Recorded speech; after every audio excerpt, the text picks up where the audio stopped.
याद रखिए, सुनिए सब कान खोल के जितने बैठे हैं, गुरु, पिता, माता और आचार्य, ये चार व्यक्ति जब आपको आपकी किसी गलती पर डांटें तो ये मत समझना कि ये मेरे से दुश्मनी है, इनकी मेरे वैद है। भैया ये गुरु, आचार्य, माता और पिता, ये चार व्यक्ति आपको इसलिए डांटते हैं क्योंकि ये आपको अपना समझते हैं और आपका कल्याण चाहते हैं, इसलिए आपको बार बार डांटते हैं।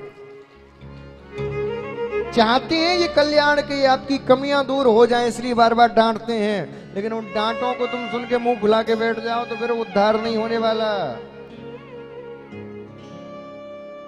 उन डांटों को सुन के और अपने जीवन में जो व्यक्ति सुधार कर लेता है उसका कल्याण हो जाता है।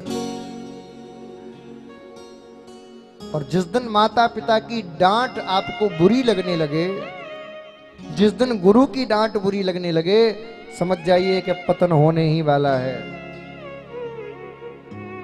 मुझे बताइए, कुम्हार जब मटका बनाता है सबसे पहले क्या करता है?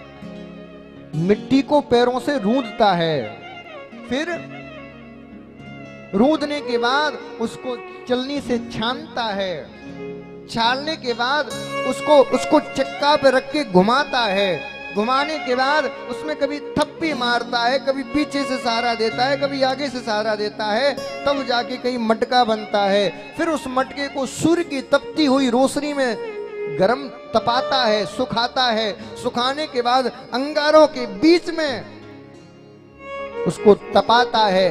तपने के इस क्रम में, बनने के इस क्रम में जो सह जाता है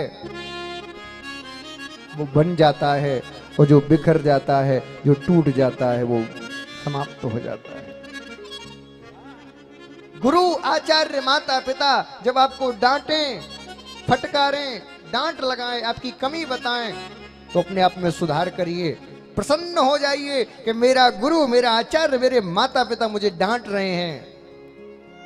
और जिस दिन उनकी डांट बुरी लगने लगे, समझ जाओ कि तुम जीवन में कुछ नहीं कर सकते। तुम उस टूटे हुए घड़े की तरह हो जिसने मिट्टी भी बर्बाद की, समय भी बर्बाद किया, और ना खुद का भला किया ना दूसरे का। लेकिन जो डांट को, फटकार को सुन के, जो अग्नि की तपन को सह के, चाक के घुमाव को सह के, जो सूर्य की ऊर्जा को सह के तप जाता है, निखर जाता है, और फिर उस मटके में जल भरता है, तो मटका भी शीतल होता है, और जो भी जल पीता है उसको भी शीतल कर देता है। साहब, दोनों शीतल हो जाते हैं, दोनों शीतल हो जाते हैं।